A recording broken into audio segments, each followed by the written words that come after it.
For our next equation, we'll apply the square root property to solve a quadratic equation. We have the quantity 3x minus 1 squared on the left-hand side is equal to 75. So when we apply the square root property, we simply just take the square root of both sides of the equation. When we do that, the square root of 3x minus 1 quantity squared just gives us 3x minus 1 is equal to, if we take the square root of 75, we just have the square root of 75. But remember, when you apply the square root property, you really have two equations. We have 3x minus 1 is equal to the positive or the principal square root of 75, or 3x minus 1 is equal to the negative square root of 75. It's important to take both the positive and the negative square root of that constant term. So, in order to solve this, we'll first add 1 to both sides of the first equation, and we'll have 3x is equal to 1 plus the square root of 75. Let's simplify the square root of 75.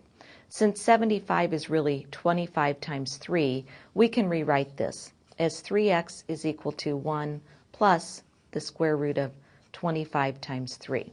Now we can see that 25 is a perfect square. When we take the square root of 25, we get 5.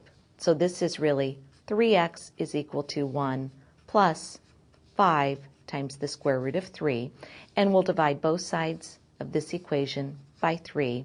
So x is equal to 1 plus 5 times the square root of 3, all divided by 3, is one of our solutions. Let's go to the second equation.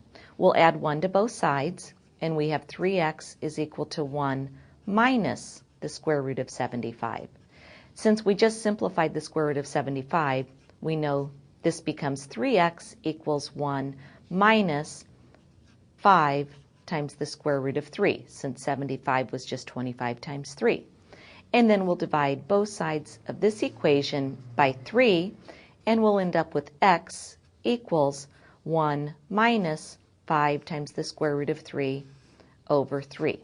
So our solution set is really two numbers. We have 1 plus 5 times the square root of 3 over 3, and 1 minus 5 times the square root of 3 over 3.